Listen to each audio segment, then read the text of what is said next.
what we believe the standards of practice should be, and that's going to apply to the medical community. That being said, the medical community has indicated they do need more time, hence the need for C39. And I would just remind the honourable member that many stakeholders in the field of mental health have underlined the fact that his Liberal government needs to step up to the plate, increase the funding and the resources to appropriately address this major crisis that's happening from coast to coast to coast. Thank you. Hear, hear, hear. Statements by members. Déclaration de député. The honourable member for Scarborough North. Mr. Speaker, I rise to celebrate the 40th anniversary of the Scarborough-York Region Chinese Business Association, which serves the needs of Chinese businesses in Scarborough and York Region. For 4 decades, the organization has advocated on behalf of local small and medium enterprises to various levels of government, as well as supported their growth and development. My riding of Scarborough North is home to a thriving immigrant community whose roots and people-to-people ties have enabled our diverse economy to flourish. The association has been instrumental in this success by hosting receptions and seminars and by organizing business forums and roundtables. They have also fundraised for student scholarships, supporting the next generation of innovators and entrepreneurs, and donated PPE to local hospitals during the pandemic. Congratulations to President Tony Luck, past Presidents Grace Yu and Carson Ho, and the directors, members, and volunteers who have contributed to the association's accomplishments over the last 40 years. I wish them many more decades of prosperity and success. Thank you. The honourable member for Coast of Bay Central, Notre Dame. Mr. Speaker, after 8 long years, this Liberal government couldn't recognize a strong business case if it smacked them in the face. In August of last year, the German Chancellor, badly hit by retaliation from Russia for supporting Ukraine, came to Canada looking for a supply of natural gas. This Prime Minister's response was that there wasn't a strong business case to export liquefied natural gas from Canada to Europe. And so I asked the government, on what specific evidence or analysis, if any, did the Prime Minister base his claim? The response I received was that it did not fit within Canada's plan. However, according to Canadian Gas Association CEO Timothy Egan, if you revisit the regulatory framework, those business cases become stronger fast. A Conservative government will support businesses who meet the strongest environmental standards instead of getting in their way. To our G7 partners, a Conservative government is coming, and we will deliver.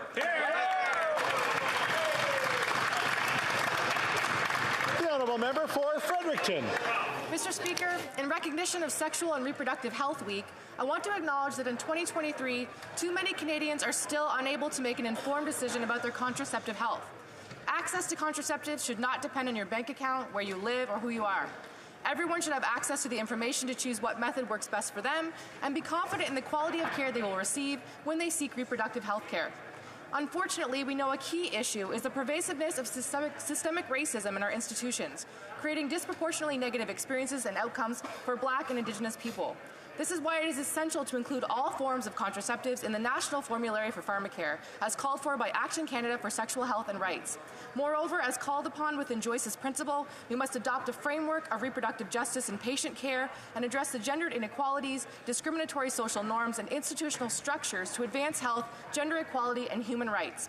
As a member of the Canadian Association of Parliamentarians on Population and Development, I invite all members of this House to join the effort and implement a comprehensive approach to advancing sexual and reproductive health and support the empowerment of all Canadians. Thank you. L'honorable député de Drummond.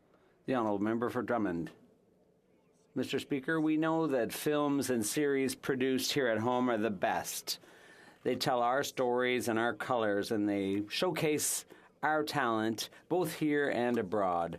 We know that, but it's important to mention it again. That's why the Media and Telefilm Funds launched a campaign, Tout ça c'est nous, which you will see on TV in Quebec and in Canada, even in Hollywood. Our talent is being showcased. Villeneuve, Dolan, Chakri, and Deraspe, they all make us proud. And we will continue to contribute billions of dollars. In order for this industry to continue to contribute billions of dollars to our economy, we need to adequately fund the industry. and the government has to increase the telefilm budget. Mr. Speaker, we have a beautiful future and a thriving industry, and in order for it to survive longer, we need to support it. Thank you. St. Catharines. Thank you, Mr. Speaker. Earlier this month, Made New launched its new campaign, Made Better, designed to show Canadians how much they have to celebrate when it comes to the entertainment industry. Made Better includes a series of 30-second montages that highlight Canadians in film, television, video games, and digital entertainment. Presented by the Canadian Media Fund and Telefilm Canada, the spots will air on major broadcast networks from February to April, with shorter digital spots running online and billboards in Hollywood. Canadian talent is behind some of the most diverse and impactful storytelling at home and around the world. Indigenous, Black, other racialized, and LGBTQ+ talent are racking up a long list of industry firsts, and the Made Better campaign shows how Canadian creators are leading along the way. But let's not stop here. We can do more. Tech giants should pay their fair share towards our fantastic artists and creators. They should showcase them. That's exactly what Bill C-11 is about. The Online Streaming Act. So, Mr. Speaker, together, let's support this new campaign and Bill C-11 because Canadian artists and creators expect it. Thank you. The honourable member for Chilliwack Hope. When the Liberals brought in their medical aid in dying regime, they promised to protect vulnerable people. They've failed to do so. Veterans who've called Veterans Affairs to ask for help have been offered assisted suicide instead. Persons with disabilities unable to find supportive housing have been offered assisted suicide instead. In too many cases, vulnerable Canadians are being offered assisted suicide instead of the support they need and want from the system. Now the Liberals want to add those suffering from mental illness to their assisted suicide regime as well.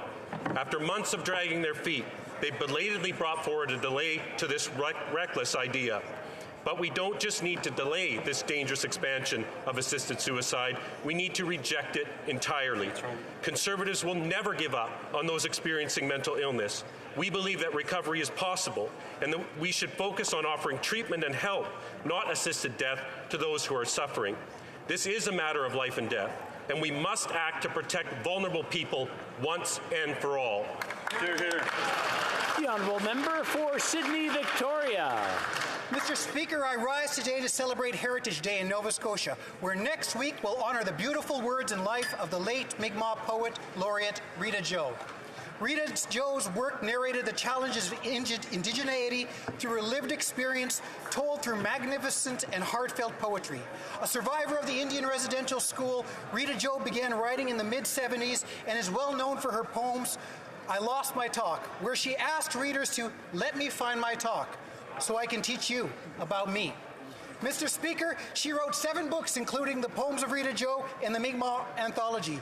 I was honored and inspired to live close by to Rita Joe, a treasured elder from the Eskasoni who showed that it was possible for a Mi'kmaq speaker to soar to great heights. In 1989, Rita Joe was inducted into the Order of Canada, and next week, her resilience will be celebrated as part of Heritage Day. Walali Ekrita, Megadale Multisnen, Yapchu.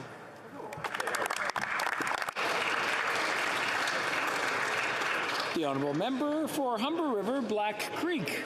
Thank you very much, Mr. Speaker. I rise today to acknowledge February as Age-Related Macular Degeneration Awareness Month. Macular degeneration is among the top 5 eye conditions leading to serious vision loss. It affects individuals' ability to read, to drive, to socialize, to recognize people. It largely impacts individuals' independence and quality of life. In fact, many of us in this room may also develop age-related macular degeneration. There are over 8 million Canadians, 1 in every 5, living with a blinding eye disease that could be prevented. Research has shown that if it is diagnosed early and people have access to treatment, blindness truly can be prevented. In June 2022, I introduced Bill C-284, establishing a national eye strategy to help stop blindness. I'd like to thank my colleagues for supporting the bill, and I can't wait to work with all of you to help move the bill forward. Together we can deliver a long-awaited eye health care solutions for all Canadians. Thank you, Mr. Speaker. Member for Central Okanagan, Similkameen Nicola. Mr. Speaker, after 8 years of this Liberal Prime Minister, the Central Okanagan Food Bank has over 350 more seniors in the last 60 days seeking help. After 8 years of this Liberal Prime Minister, local animal shelters are so full as they can no longer afford to care for their pets. After 8 years of this Liberal Prime Minister, many of my residents can no longer afford their mortgage payments. After 8 years of this Liberal Prime Minister, citizens in my riding can no longer afford their monthly gas and propane heating bills. After 8 years of this Liberal Prime Minister, my constituents can no longer afford his runaway deficits and inflation, and most certainly we can't afford them to lose hope. After 8 years of this Liberal Prime Minister, more and more Canadians, Mr. Speaker, are lining up to hear the Conservative leader's message for turning all this hurt into hope. Under his leadership, Canadians will have a Prime Minister who will put their paychecks, their savings, their homes, and their country first. Thank you, Mr. Speaker. The Honourable Member for Ottawa Centre. Today is Wear Red Canada Day, an annual reminder of the persistent challenges 1 in 3 women across our country face when it comes to cardiovascular health. I'm wearing red today because it is critical that we as Canadians raise awareness of the risk factors that disproportionately affect women. Women are often understudied, underdiagnosed, and undertreated for heart disease. To help combat negative health outcomes for women, I was thrilled to visit the Canadian Women's Heart Health Centre in my community of Ottawa Centre to announce $568,000 in federal funding matched by the Ottawa Heart Institute for the creation of a cardiovascular prevention and care network. This network will further prevent, screen, and treat heart disease in women. I'm grateful for the passion and care that the Canadian Centre for Women's Heart Health and the Ottawa Heart Institute has shown to improve heart health in women. Speaker, that's why I'm pleased on this year's Wear Red Day to seek our federal government investing in better health funding for women across our community and country. Thank you. The Honourable Member for Cypress Hills Grasslands. Mr. Speaker, after 8 years, Canadians are out of money and struggling to eat, heat, or house themselves. After 8 years, we see a record of environmental failure. After 8 years, we see our national unity crumbling. After 8 years, we see discrimination against seniors and single mothers. After 8 years, we see farmers struggling to stay in business and keep working to produce the food that feeds the world. And after 8 years, we see rural communities losing their industry and their way of life because it's now nearly impossible to develop our natural resources. You might think I'm just talking about the Prime Minister generally, Mr. Speaker, but I'm not. These are the results from only one of his signature policies, the carbon tax. But Canadians know that it doesn't have to be like this. Hope is on the horizon and help is on the way. Conservatives will keep the heat on and take the tax off. If the Prime Minister won't do what's right, then I suggest he step aside because Conservatives will focus on the priorities of Canadians and make sure that we have a country that everyone can succeed in.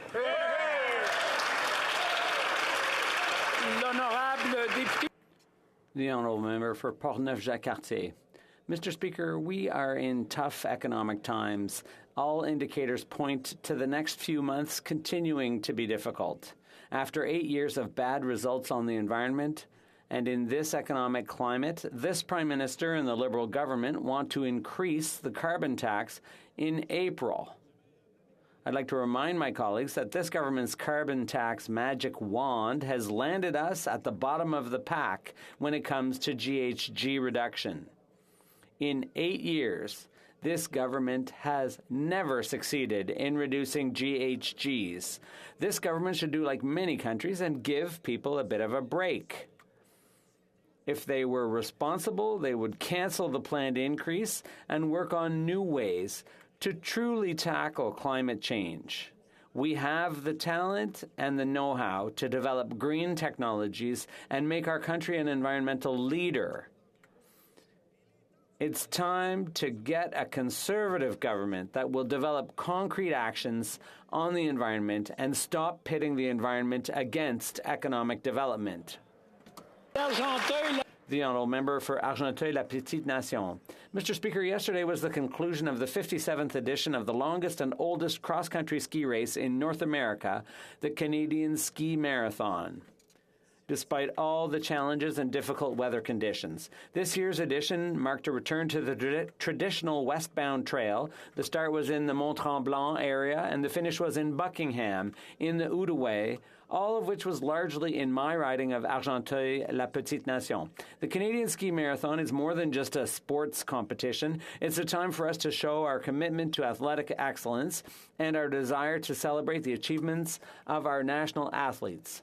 It's also an opportunity for us to show Canadian hospitality. The event brings together 1,000 athletes from around the world to celebrate their love of cross-country skiing and their determination to achieve their goals. I'd like to thank the organizers and all the athletes for making my beautiful riding and our beautiful country shine. Thank you, Mr. Speaker. The Honourable Member for Esquimalt-Saanich-Sooke. I rise today to express solidarity with all those hard hit by earthquakes in Syria and Turkey, and to draw attention to the plight of Syrian refugees stuck in the region despite already approved sponsorship applications. Many Canadians, like my constituent Bisser Bako, have worked hard to get friends and family to safety, and now their circumstances are even more dire. Bisser contacted me about Abdullah, his wife and daughter, who were in Turkey when the earthquake hit. They escaped the collapse of the building they were staying in, but lost all their possessions. This family has been approved as refugees, but are awaiting approval of their permanent resident applications so they can travel to Canada. I salute the many refugee sponsorship groups working so hard to provide support to those at risk. We echo their concern that the earthquakes have made urgent action on these applications even more necessary. I know the member for Vancouver East has raised these delays with the Minister of Immigration, but given this new humanitarian crisis, Canadians are calling on this government to take action now. The Honourable Member for Manicouagan. Mr. Speaker, today is International Epilepsy Day, which is celebrated in over 140 countries around the world, including Quebec. I rise to speak to you about it not only as an elected official, but also because it has a very special meaning to me, since my youngest son, Ulysse, has been affected since birth. Although epilepsy affects 50 million people around the world and is one of the most common neurological diseases, it's not well known. That's why we need to talk about it, to make those around us aware of it, so that people with epilepsy can live better and live well. To all those who live with epilepsy, to all the parents and relatives who take care of them day after day, and to all the caring professionals who support them, thank you. You can count on my support, and I encourage all my colleagues to do the same. You know, beyond its objective of awareness, this International Epilepsy Day is one of solidarity and love. Thank you, Mr. Speaker. The Honourable Member for Lethbridge. After 8 years of this Prime Minister, we live in a country where parents are actually watering down their baby formula in order to make ends meet, where seniors are turning down their thermostats or choosing to skip meals in order to be able to pay their bills. The Liberals continue to shrug their shoulders and say, well, we're not responsible. When asked about the carbon tax, a Liberal MP quipped, there needs to be a bit of pain there. That's the point. Well, I guess the Liberals are achieving their goal then. After 8 years of this Prime Minister, Canadians are definitely feeling the pain. A young mother recently came into my office and she shared with me that when she opens her home heating bill, it feels like a gut punch. She has to choose between properly feeding her family or paying the bill. After 8 years of this Prime Minister, Canadians are out of money and can't afford to eat, heat, or house themselves. After 8 years of this Prime Minister, Canadians are without hope and living in a broken Canada. After 8 years, Canadians deserve a brand new government who will put control back in their hands. Conservatives will keep the heat on and take the tax off. The Honourable Member for Etobicoke Centre. Mr. Speaker, February 24th will mark 1 year since Russia began its further invasion of Ukraine. The Ukrainian people have been outnumbered and severely outgunned, but they've shown tremendous courage in defending their homeland, and I believe that courage has inspired Canadians and it's inspired people around the world. Notwithstanding that, the situation is dire. Russia is committing genocide every day. There are millions of refugees. Hundreds of millions are facing food shortages and famine, primarily in the global south. This is the primary cause of food and energy inflation around the world, and this is not just a threat to Ukraine's security, but to global security and to Canada's security. Canada's support for Ukraine has been unwavering. But if we want to stop genocide, inflation, starvation, if we want to secure our own sovereignty, then we must do everything we possibly can to ensure Ukraine achieves a decisive victory that includes all of its territory. The Ukrainian people are fighting for us, and we need to keep fighting for them, not for a day or a week or a year, but as long as it takes until the Ukrainian people win, until we all win. Slava Ukraini!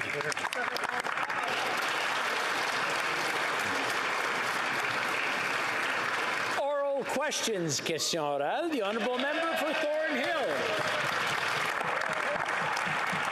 Mr. Speaker, the Liberals keep saying everything is just fine and Canadians should be thankful. How out of touch could they be? A new report from StatsCan says that over 1/3 of Canadians are experiencing financial difficulties, over a quarter couldn't cover an unexpected expense, and nearly half are worried about their ability to pay rent. This is their legacy after 8 years, and there's no one left to blame. Canadians are struggling, and instead the PMO is covering up the Prime Minister charging $6,000 a night for a hotel room. Are they kidding? The Honourable Deputy Prime Minister. Mr. Speaker, we know that many Canadians are facing real challenges. That's why our government has a plan which is both compassionate and responsible. Here's what we're doing. We have doubled the GST credit. We've provided a $500 top-up to Canadian renters. We're providing dental care to Canadian children. We are permanently eliminating the interest on student loans. And you know what, Mr. Speaker? The Conservatives voted against each one of these compassionate and necessary measures.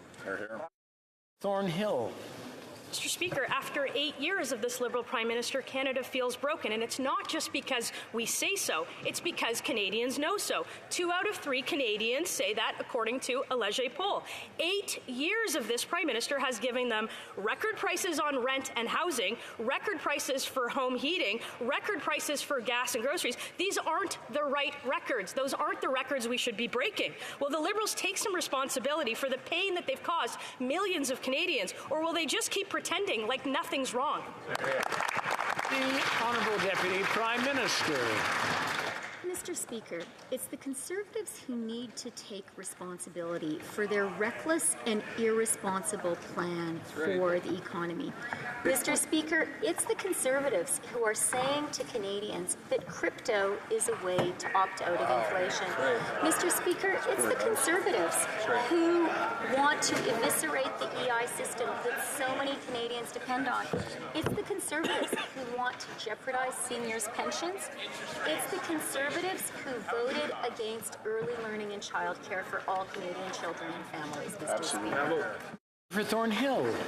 Speaker, if they don't want to listen to Canadians that they don't know, perhaps they'll listen to Liberals that they do know. Random Liberals like Bill Morneau, who said the federal government lost the agenda, and Mark Carney, who's about to be a random Liberal, who called inflation homegrown. The call is coming from inside of the House. Will the Prime Minister finally admit what everybody knows, take some responsibility for the affordability crisis that they've created, or get out of the way so we can fix what they broke? The Honourable Deputy Prime Minister. Mr. Speaker, our government absolutely understands that many Canadians today are struggling with the cost of living. And we also know that the best way to pay the rent and put groceries on the table is by having a job. And that is why our government has focused relentlessly on jobs, jobs, jobs. And that's why the January job data, when 150,000 jobs were added, is so important. That's why it's important for all of us to recognize that we have recovered 126% of the jobs lost to COVID, compared to just 112% in the United States. Le député de Mégantic-L'Érable. After years with this Liberal Prime Minister, Canadian situation has never been worse. Inflation for food has reached a 40-year high. People are being forced to eat less meat, fewer vegetables, and yet those are important foods for health. According to major food chains, Prices are going to keep rising in 2023. Why is the Prime Minister looking down on the middle class, ignoring their pain and their hardship, instead of taking responsibility? The Honourable Deputy Prime Minister. Mr. Speaker, we understand that many Canadians are facing real hardships when it comes to affordability. That's why our government has a compassionate approach and a responsible one. And this is our plan. We doubled the GST tax credit. We added a $500 top-up for renters, and we're offering dental care to Canadian children. And the Conservatives voted against all of those measures. The Honourable Member for Mégantic-l'Érable.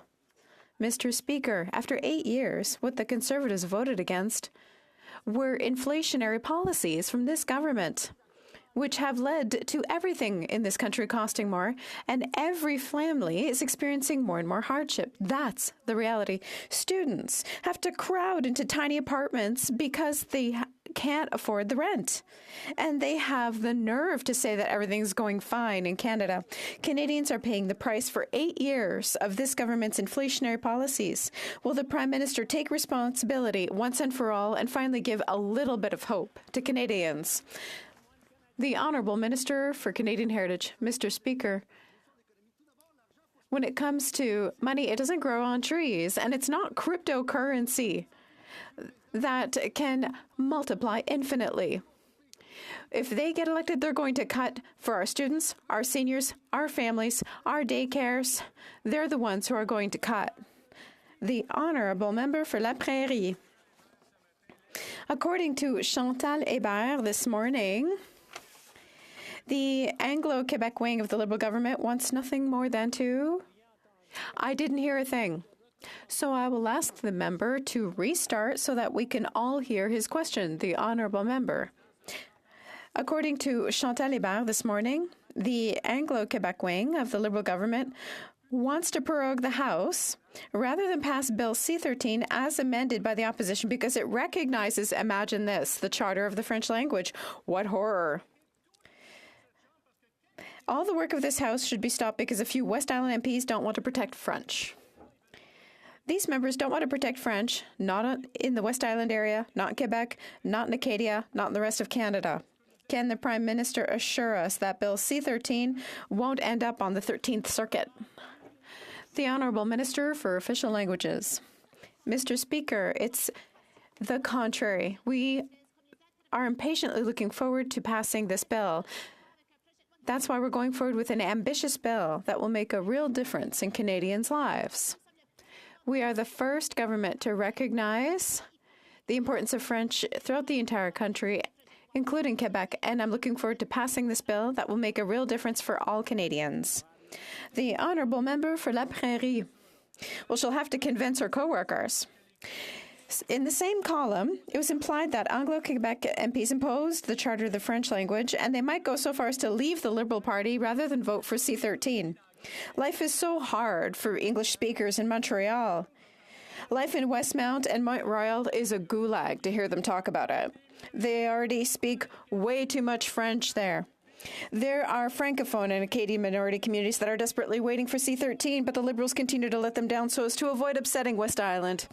Who's going to put those MPs in their place? The Honourable Minister of Heritage. Mr. Speaker, I invite my colleague to deal with his own caucus that has enough troubles.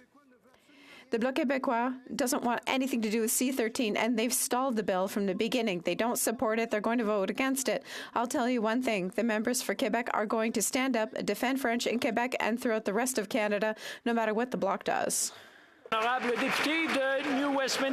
Honourable Member for New Westminster, Burnaby. Canadians are paying the highest prices in the world for telecommunication services. Rogers and Shaw, if they merge, it'll be even less competition, fewer jobs, and higher prices for people. It's not too late to stop this merger, which will only hurt Canadian families whose budgets are already very tight. Will the minister side with big companies or defend ordinary folks by blocking this merger right now? The Honourable Minister for Innovation. Mr. Speaker, I want to thank my colleague for his excellent question. We'll always be on the side of Canadians. That's exactly what I said, because the issue is to lower prices in Canada. The best way to do that is through competition. It's through having a fourth strong player in the country. I've already said no to transferring licenses for Shaw Rogers, and I'm going to look at the decision of the Federal Appeal Court in the interests of Canadians. Transcona. Well, Mr. Speaker, if he's ultimately going to say no to the merger, why doesn't he just come out and say it? We already know that Canadians pay among the highest prices for telecom services in the world. And we know that less competition in the market isn't going to lead to lower prices. So the answer is pretty clear. The minister's hinting at it. When is he going to do the right thing, provide some reassurance to Canadians who are already struggling with their household budgets and can't afford not to have a cell phone, and say no to the merger? Hear, hear. The Honourable Minister. Mr. President, with all due respect, I won't take much lessons from colleagues when it comes to fighting for Canadians. We do that every day on this side of the House, Mr. Speaker. Right. Fighting for Canadians. We understand that the best way we can do that, Mr. Speaker, is to make sure that we lower the price of cell phone bills in Canada, making sure that we have more competition, making sure that we have a fourth national player. Mr. Speaker, Canadians watching at home, it's Monday today. They know that we stand on their side, and we'll do everything to protect their rights and making sure that the cell phone bills will come down in Canada. Thank you, Mr. Speaker. Bravo. Honourable Member for Calgary, Forest Lawn. After 8 years of Liberal failures, families can't afford groceries. 8 years ago, $200 went a long way at the grocery store. And today, after Liberal inflation, $150 barely gets 3 bags. Not only are the Liberals going to take more in taxes, they're going to drive up the cost of groceries when they triple their failed carbon tax. 1 in 5 Canadians are already skipping meals. Imagine how much worse things are going to get. Will the Liberal Prime Minister finally take some responsibility for causing this inflationary crisis, stop breaking Canada, and axe his failed carbon tax? The Honourable Minister for Families. As everyone in this House knows, as of January, fees for childcare have been reduced 50% across the country. Exactly. And I asked families to tell me what that means to them. So let me give you some examples. Just paid our January daycare fees, under $500. This is a 55% reduction from last year. This is going to make such a huge difference for so many families. Another quote, we are finally seeing real reductions in our daycare costs. It's genuinely life-changing to see fees reduced by just over 50%. This is how you support families. This is how you achieve real equity in the workforce. Thank you, Mr. Speaker. The Honourable Member for Calgary, Forest Lawn. Dr. Seuss over there is living in fantasy world. What the Liberal government really should be focused on is the price of corruption, like $15 billion going to Liberal insiders on cushy contracts, thousands of dollars going to ministers' besties, and thousands going to racists like Laith Maruth. Random Liberals like Bill Knowmore and Mark Carney also agree they overspent and pile-drove Canadians with inflation. Will they finally take some damn responsibility, rein in their spending, and axe their failed carbon tax? The Honourable Minister for Families. You know, Mr. Speaker, I actually read Dr. Seuss quite a bit with my son at night, and he has some pretty good lessons that I think the Conservatives could learn if they wanted to open up his book. Many lessons. In fact, you know, one of those lessons is actually about protecting our environment. When he talks about the truffula trees, it's about protecting what we have, the clean air, the clean water, making sure that we protect that for generations to come. If my opposition colleague would like to learn more, I invite him to open the books. He might have more compassionate policies for Canadians. Thank you. The Honourable Member for Sarnia-Lambton. Let's skip with the fantasy.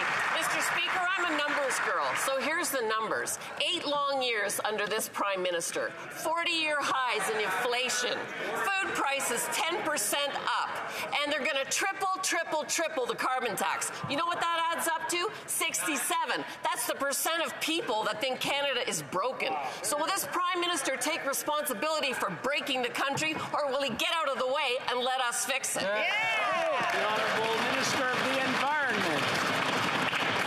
Thank you, Mr. Speaker. My son, like tens of thousands of our kids in this country, is a huge fan of hockey. And what he likes above all is to be able to play it outside. Well, unfortunately, because of climate change, he will no longer be able to do this. This year, for the first time, Mr. Speaker, for the first time in 51 years, the Rideau Canal won't be able to open. I'm going to have to interrupt the Honourable Minister. I'm having a hard time hearing.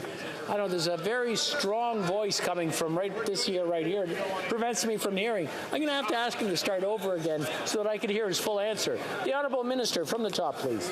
Thank you, Mr. Speaker. As I was saying, my son, like tens of thousands of our kids across this country, loves to play hockey, and what he loves above all is to be able to play it outside. Well, because of climate change in this hockey-playing country, it's becoming less and less possible to do so. This year, for the first time in 51 years, the Rideau Canal is still not open and probably won't be able to open. And what is the response from the Conservative Party of Canada? Make pollution free again, Mr. Speaker. Well, no reckless policies from this reckless party on this side of the House, Mr. Speaker. Thank you very much. Member for Sarnia Lambton. Thank you, Mr. Speaker. The reality is they've never met a single one of their emissions targets. They don't have an environment plan. They have a tax plan. And you know what, Mr. Speaker? His answer is no help at all to John in my riding. John is struggling with the rising cost of gas, groceries, and home heating. At 74 years old, on a fixed income, he's had to go back to work. And so, really, will the Prime Minister axe the tax so John can keep the heat on? The Honourable Minister for Natural Resources. Speaker, less than 2 years ago, the Conservative Party took the position that climate change wasn't even real. Then last year, the leadership went through a process where they actually put together a climate plan, the centerpiece of which was a price on pollution. All of the Conservative members in this House were elected on a platform that included a price on pollution. Now, once again, under a new leader, they've stopped talking about climate change and they attack the idea of pollution pricing. Mr. Speaker, given their history, how can Canadians believe anything they say?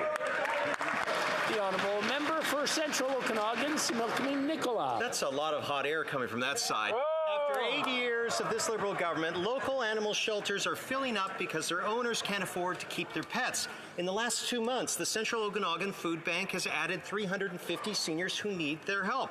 Governor Macklem said, and I quote, "High inflation is making life more difficult for Canadians, especially those with low or fixed incomes." He also said, "Inflation in Canada increasingly reflects what's happening in Canada." When will the Liberal government finally raise its deficit spending blinders and see that its out-of-control spending is making life harder for seniors? The Honourable Minister for Seniors. Last 8 years, we have been there supporting Canadians, including seniors, by restoring the age of eligibility for retirement back to 65, by increasing the guaranteed income supplement, Mr. Speaker, that has helped over 900,000 seniors, that has lifted 45,000 seniors out of poverty, Mr. Speaker, by enhancing the Canada pension by making sure we're increasing the old age security pension. Mr. Speaker, all the measures that the party opposite opposed, unlike them, Mr. Speaker, will continue to make sure we have the backs of all Canadians, including seniors.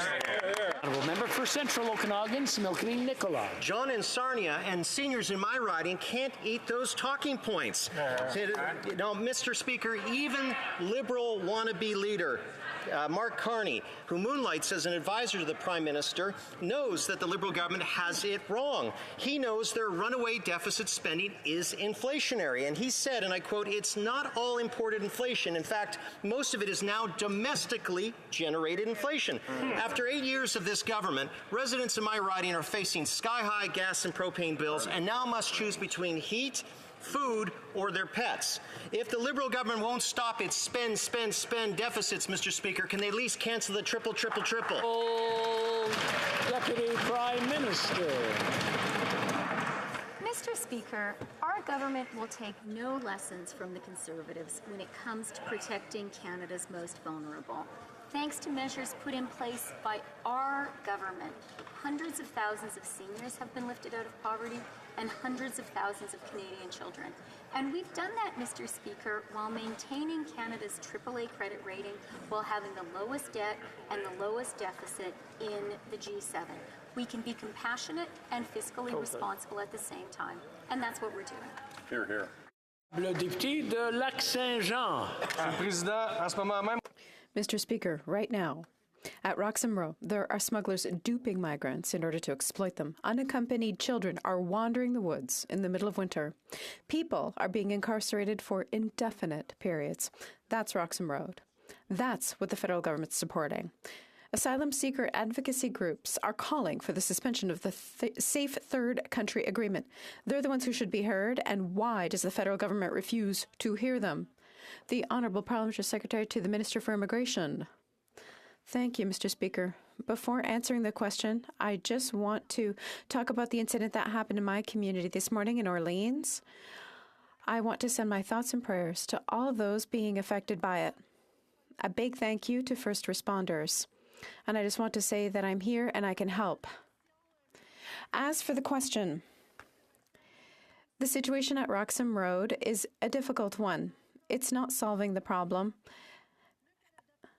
Canada shares the longest demilitarized border in the world.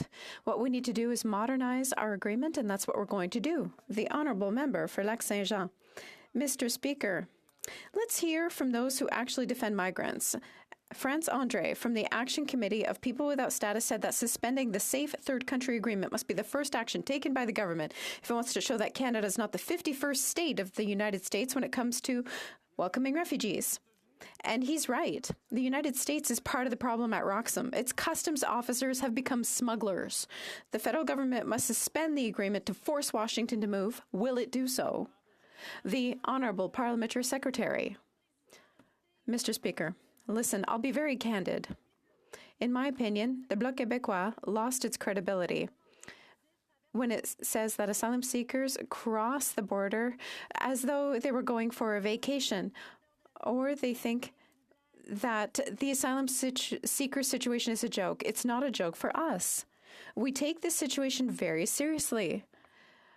We will continue to protect the most vulnerable while working with provinces and territories in order to find lasting solutions. Thank you, Mr. Speaker. The Honourable Member for Lac-Saint-Jean.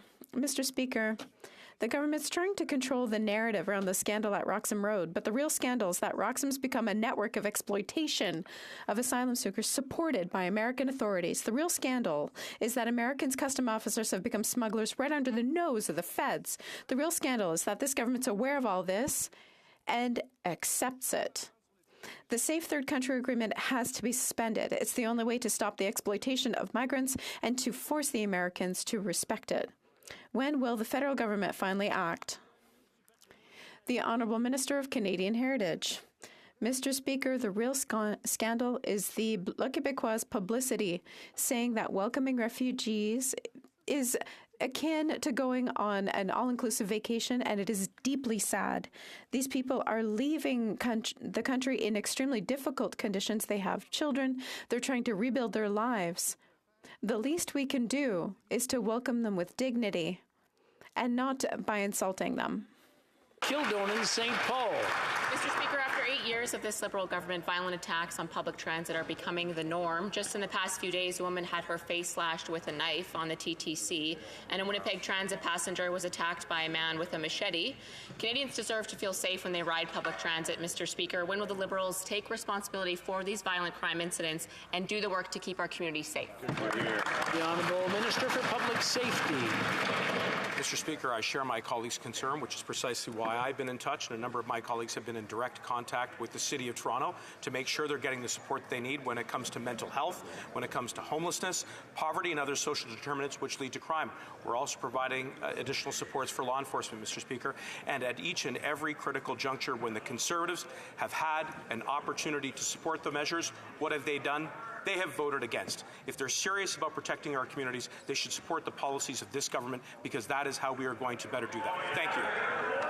The Honourable Member for Kildonan, St. Paul. Speaker, the Liberals have had 8 years to deal with violent crime, and it's only gone up 32% in that time, Mr. Speaker. And in fact, gang murders are up 92%. In fact, everything the Liberals have done to say they're doing it for public safety has resoundingly failed Canadians, Mr. Speaker. And maybe if that minister would stop going after the tools used by sport shooters, hunters, and farmers, and instead focus his attention going after repeat violent offenders getting bail in our communities, we would see a decrease in crime. We would see results in our communities, Mr. Speaker. So when is this Liberal government going to wake up and again do the work and keep our communities safe? The Honourable Minister. Mr. Speaker, we are doing that work. We're doing that work by introducing a national ban on assault-style rifles, which have been used in some of the worst mass killing shootings in this country's history. We are doing that work with Bill C-21, which would raise maximum sentences against hardened gun traffickers. What is my colleague doing with regards to that bill? Her and her party have been filibustering it. They should stop doing that. They should study the bill. They should support our policies. They should also support the investments that we provided to both law enforcement and addressing the root causes of crime when it comes to the Building Safer Communities Fund. They voted against each and every one of them. They should reverse course. Honorable député de Bellechasse, Les Échemins, Lévis. Bon après-midi, Monsieur le Président. Good afternoon, Mr. Speaker. When we think of Canada, we think of a prosperous, peaceful, and safe country. Unfortunately, the situation has not been true for the last 8 years. During that time, the Prime Minister has been in office. Violent crime went up by 32%. In big cities, people, especially women, are afraid to walk alone. That's not Canada. When is this government going to act to protect victims rather than protecting criminals? The Honourable Minister for Justice. Mr. Speaker, we're reinforcing the system to support victims. We've invested significantly to protect victims in many cases. What's the best thing for victims? A legal system that works without being backlogged, that's more efficient. And that is what we're doing. We're dedicating resources to the most serious cases to reduce backlog and help victims. We'll continue in that direction while the opposition just seeks to create conflict. Mr. Speaker, Canadians are doing everything right, but they're still having to stretch their budgets to keep up with rising food costs. All the while, grocery companies are making billions. The math just isn't adding up. All parties agreed with the NDP to initiate a greedflation study, but the Liberals have continued to stand by while CEOs are raking in record profits. People want the government to hold grocery chains accountable for their role in food prices. Why have the Liberals let grocery CEOs off the hook, letting them wriggle out of their responsibilities and refusing to charge a windfall profits tax? Hear, hear. The Honourable Deputy Prime Minister. Mr. Speaker, our government absolutely believes that in Canada, everyone should pay their fair share. And that is why we introduced a 2% tax on share buybacks. Mr. Speaker, in the United States, the tax they introduced was a 1% tax on share buybacks. We've also introduced a tax on luxury yachts, cars, and planes. Mr. Speaker, we've also introduced a 15% COVID recovery dividend tax on banks and insurance companies. Thank you, Mr. Speaker. Member for Edmonton Strathcona. Mr. Speaker, from illegal police stations to election fraud to attempts to spy in our airspace, Canadians are rightly concerned about foreign interference by the Chinese government and others. It's up to this government to defend Canadians from threats to our democracy. And right now, they're letting Canadians down by not following the lead of other nations. We need better contact points for Canadians being threatened and intimidated, more support for our institutions, and greater protections from foreign spies. When will this government stop dragging their feet and take action to protect Canadians from foreign interference and spying? The Honourable Parliamentary Secretary. Mr. Speaker, foreign interference is a persistent, ongoing threat that we take extremely seriously, and since day one of being elected, we have implemented several measures to help the national security and protect our institutions. Things like creating the National Security and Intelligence Committee of Parliamentarians, Critical Election Task Force, the Site Committee, which provided national security training for campaigns. Mr. Speaker, there's more to do. But on this side of the House, we've always taken national security seriously, and we've implemented measures to strengthen our democracy. The Honourable Member for Charlottetown. Mr. Speaker, over the past 20 years, Prince Edward Island has become an important hub in the bioscience sector, with 60 companies and more than 2,300 skilled workers now calling our province home. With leadership from the PEI Bio Alliance and investments from the province and the Government of Canada, the sector has enjoyed dynamic growth, which has diversified the economy of PEI. Last week, the minister responsible for the Atlantic Canada Opportunities Agency made a major announcement in Charlottetown to build on this success. Could she update the House on this fantastic news? Great. The Honourable Minister for Official Languages. Thank you very much, Mr. Speaker. I'd like to thank my colleague for his important question, but more importantly, his tireless advocacy for the bioscience sector. I was pleased to be in Charlottetown last Friday to announce an investment of more than $25 million towards the design of a construction of a bioaccelerator, a new biomanufacturing facility in Prince Edward Island. This new 75,000 square foot facility will help spur new product development, increase skills and training, and support bioscience companies in that area. Mr. Speaker, this is just one example of how HoC continues to help communities in the economic situation in Atlantic Canada. Thank you. The Honourable Member for Louis Saint Laurent. Mr. Speaker, military events over this weekend that we witnessed have been very interesting to all Canadians. And I've observed two things. This government shown absolutely no interest in defending Canadian sovereignty in the Arctic. Secondly, for 8 years, this government has been playing petty partisan politics in order to delay the purchase of F-35 fighter jets that are essential to our national defense. Mr. Speaker, will the Prime Minister take responsibility for having played political games for 8 years with our military equipment? The Honourable Minister of Public Safety. Mr. Speaker, regardless of the threat, we have always taken action and will continue to take action quickly to protect the safety and sovereignty of Canada. In recent weeks, we've seen that NORAD is doing what it does best. Our two countries have been working together transparently to ensure the defense of our continent. We're continuing to monitor the situation and to take any other steps necessary. And Mr. Speaker, I'd like to take a moment to thank the women and men who serve NORAD. I'd like to thank them for their service. Thank you. Member for Wellington, Halton Hills. Mr. Speaker, the violations of our airspace and sovereignty over the past couple of weeks should be a wake-up call. Over the last 8 years, this government has had ample warning from our intelligence agencies and our military. And despite these warnings, Canada is vulnerable. Vulnerable because this government has failed to counter foreign interference, failed to stop funding of Beijing's military research, failed to upgrade NORAD's early warning system, and failed to acquire modern fighter jets.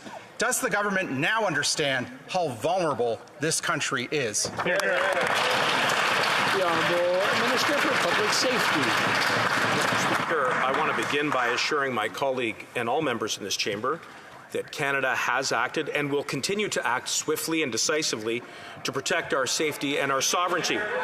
Over the past week, we have seen NORAD doing what it does best, our two countries working together seamlessly to ensure continental security. We are continuing to monitor the situation. We are conducting recovery operations and will take whatever action is necessary. And Mr. Speaker, I do want to take a moment to thank the women and men who serve NORAD to protect Canadians and our sovereignty every day. Thank you. The Honourable Member for Leeds, Grenville, Thousand Islands and Rideau Lakes. Canadians are struggling to afford to feed themselves, all the while the Prime Minister is treating himself to $6,000 per night luxury hotel rooms and having Canadians pick up the tab. And now we know that he's had his officials cover it up. After 8 years of this Prime Minister, these Liberals are out of touch and Canadians are out of money. So will the Prime Minister repay Canadians the $6,000 per night he spent on the luxury suite that Canadians had to pay for? The Honourable Government House Leader. Thank you very much, Mr. Speaker. I can say that the government, in all things that it does, ensures that we are present in international events, that we are there for Canadians domestically and internationally. That will continue to be the case, Mr. Speaker. I appreciate the member's interest in this item, but I would say that there is an opportunity right now to discuss many issues that are in front of this nation. I know they have a particular preoccupation with the Prime Minister and him personally for their own reasons, but there are major issues facing this nation conversation right now, and I look forward to those questions. The Honourable Member for Leeds, Grenville, Thousand Islands, and Rideau Lakes. Okay, the media reports have told us that a former Liberal minister, Michael Chan, is on a CSIS watch list due to his ties to the Chinese Communist regime and suspected spies. Chan was hired by this Liberal trade minister to work on her campaign. This is the same trade minister that was just found guilty of breaking ethics laws. After 8 years of this Prime Minister, Canadians have come to expect that these Liberals will, of course, break ethics rules. But why is the trade minister ignoring the advice of Canada's intelligence services? The Honourable Government House Leader. Thank you, Mr. Speaker. And of course, the honourable member would know that all members, every single one of us, are committed to the national security of this country. Every single member in this House is concerned with the issue of foreign interference, and every single member of this House comports themselves that way. I'm sure the member would be making no assertion to the contrary. Yes. L'honorable député de Berthier. Honourable Member for Berthier-Masquinongé. Mr. Speaker, the next generation of farmers is under threat. Land prices have risen 248% in 10 years. And this House had adopted measures to facilitate the transfer of farms between family members with Bill C-208, but nobody's taking advantage of it because Ottawa is talking about changing the law but never actually does it. Farmers are afraid that if they sell a farm to their family, as the law allows, they will actually be taxed if the federal government changes the tax rules during the year. So can the minister confirm that farmers doing this will not be retroactively penalized? The Honourable Deputy Prime Minister. Mr. Speaker, thank you very much for this question. We understand the importance of intergenerational transfers of farms. And we really want to help families pass their farms on to the next generation. We are working on doing exactly that. The Honourable Member for Berthier-Masquinongé. So to clarify, Mr. Speaker, in an article from La Presse, it says the farmers will no longer be able to own their own farmland and will be going back to the time when the seigneur owned the land. It would be hard to go back further than that. In the meantime, the federal government is still holding back on this intergenerational transfer by keeping the tax system in limbo. Can the Minister of Finance clarify once and for all her position in order to provide some reassurance to farmers and to allow the next generation of farmers to continue the work?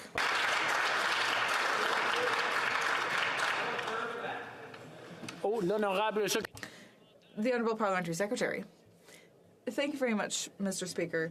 As my honourable colleague knows, I mean, he's very well versed in this file. The law is in place today.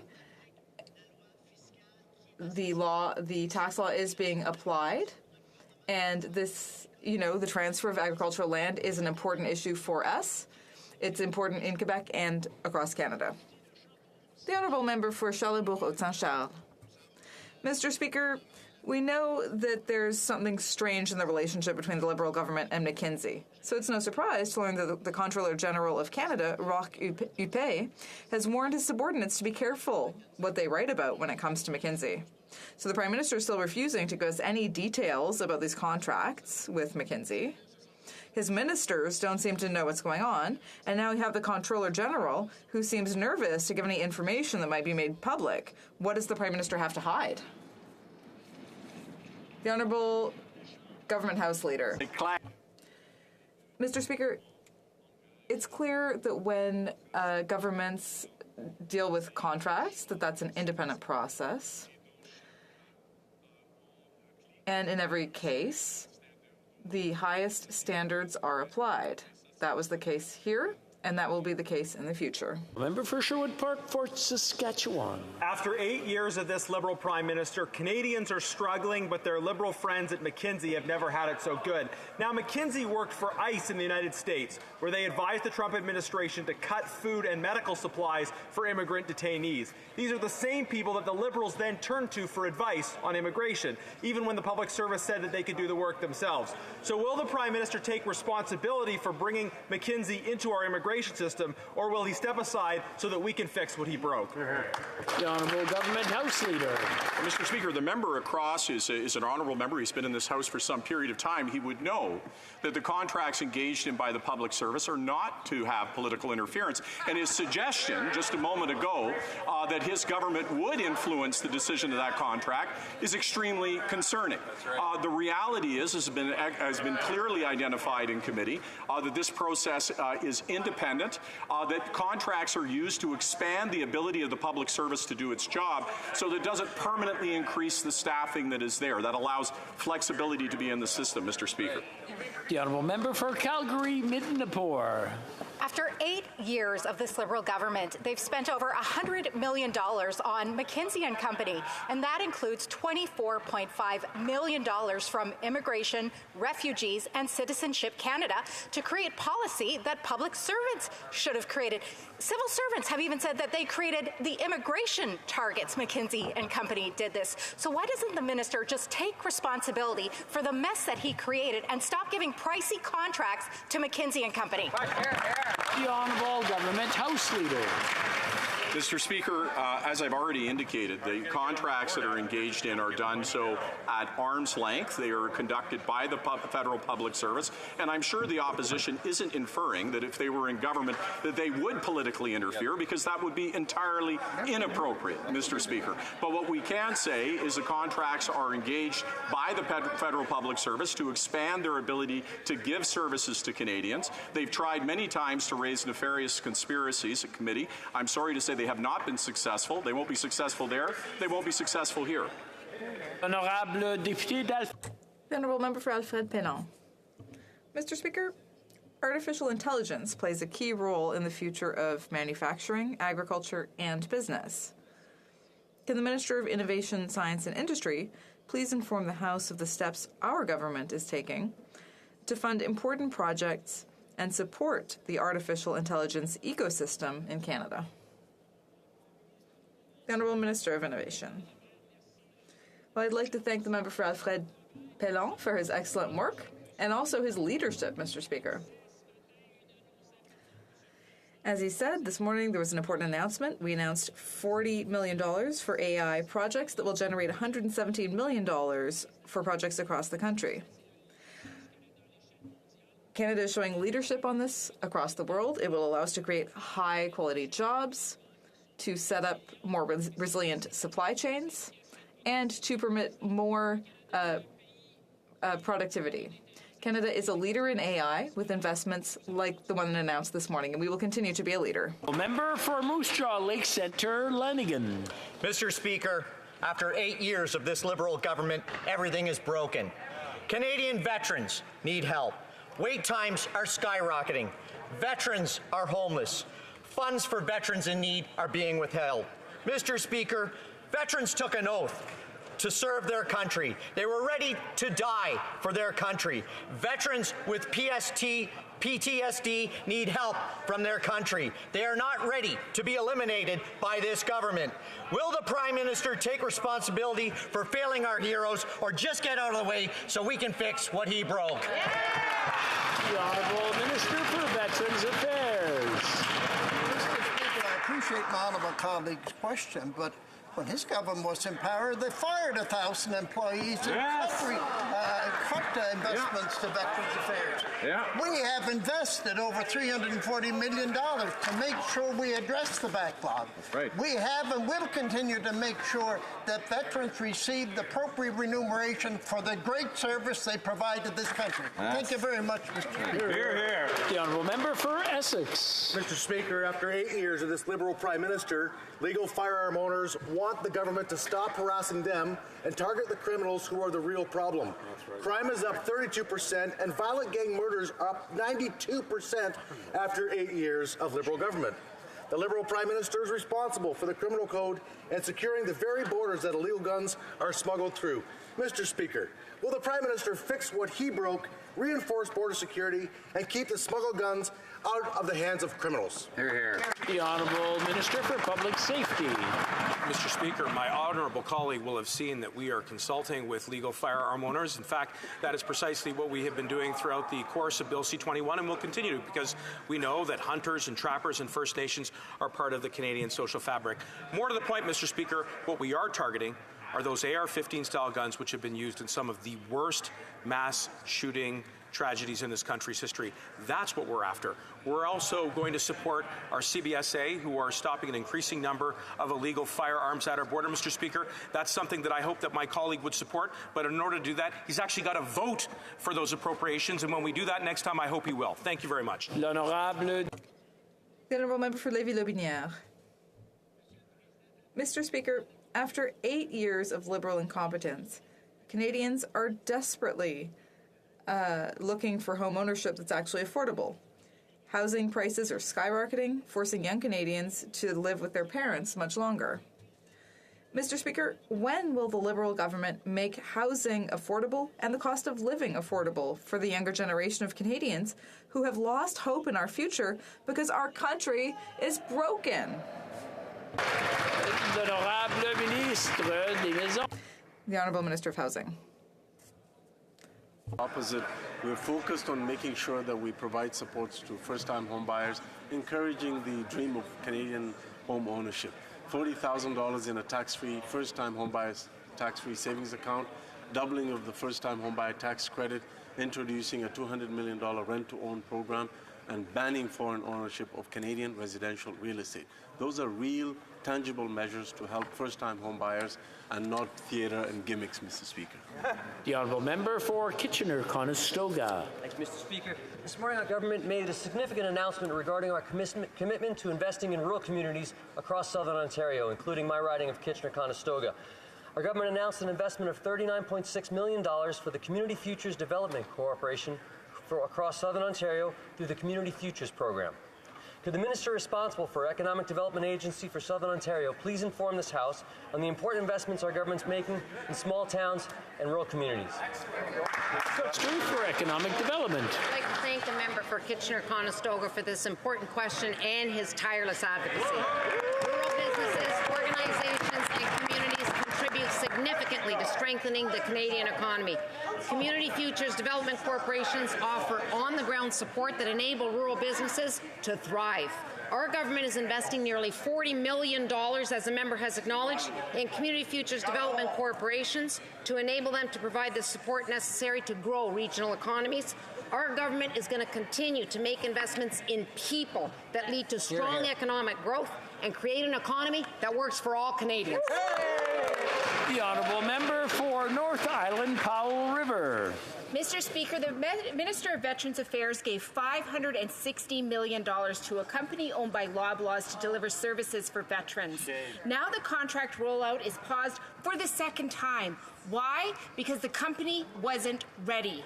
Veterans who gave everything to this country see their treatments on hold, services delayed, and providers confused. Will the minister admit outsourcing to a greedy for-profit company isn't working for veterans and their families and cancel the contract? The Honourable Minister for Veterans Affairs. Mr. Speaker, I thank my honourable colleague for the question and her concern, but this new contract will provide 14,000 veterans with over 9,000 health professionals in 600 places across this country. Absolutely no veteran will fall through the cracks. It will be completely seamless for veterans, and I can assure my colleague, the case managers, veterans, and everyone involved is completely informed all the way along on these contracts. They're a great asset for veterans, and we will continue to support veterans in this government. Thank you, Mr. Speaker. The Honourable Member for Saanich Gulf Islands. Thank you, Mr. Speaker. In his State of the Union address, President Joe Biden called out big oil for their excess profits, which he called outrageous, and pledged to quadruple the tax on corporate stock buybacks. Frankly, that's not enough. The Secretary General of the United Nations has called such profits immoral. In Canada, the 10 biggest oil and gas companies amassed more than $66 billion in profits in 1 year, and that is more than double what they had in the previous decade. Can the Honourable Minister tell us when will Canada tax back the excess profits of these war profiteers? The Honourable Deputy Prime Minister. I'd like to thank the member for Saanich Gulf Island. Question. It is always a pleasure to work with her. And I'm very glad to hear her talking about President Biden's comments on the share buyback tax and his view that he would like to see that tax, currently at 1% in the United States, quadrupled. The fact is, in Canada, we introduced that tax at 2%. Double the current U.S. level, because we absolutely believe it is appropriate for our tax system to encourage Canadian companies to invest in workers, to invest in the economy. Thank you, Mr. Speaker. I'm afraid that's all the time we have for question period today. C'est tout le temps que nous avons. That's all the time we have today. It being 3:07, pursuant to the order made on Thursday, June 23rd, 2022, the House will now proceed to the taking of the deferred recorded division on the motion of Monsieur Blanchet relating to the business of supply. Convoquez les... Call in the members.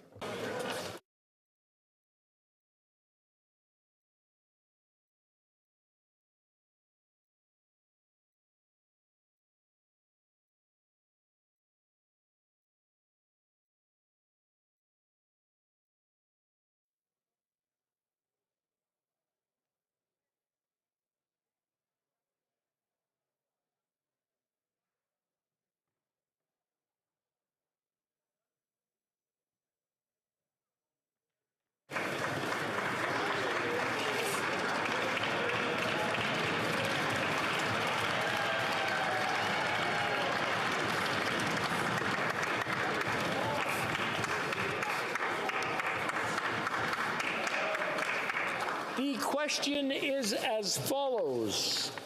Monsieur Blanchet. Mr. Blanchet, seconded by Mr. Fortin, moved that the House remind the government that it is solely up to Quebec and the provinces to decide on the use of the notwithstanding clause. La période de... The 10-minute period for members voting electronically has started, and the House will now proceed to the vote for members participating in person. Que tous ceux qui... All those in favor of the motion will please rise. Monsieur Terrien. Monsieur Terrien. Monsieur Garon. Monsieur Garon. Madame Gill. Madame Gill. Madame de Bellefeuille. Madame de Bellefeuille. Monsieur Désilets. Monsieur Désilets. Monsieur Fortin.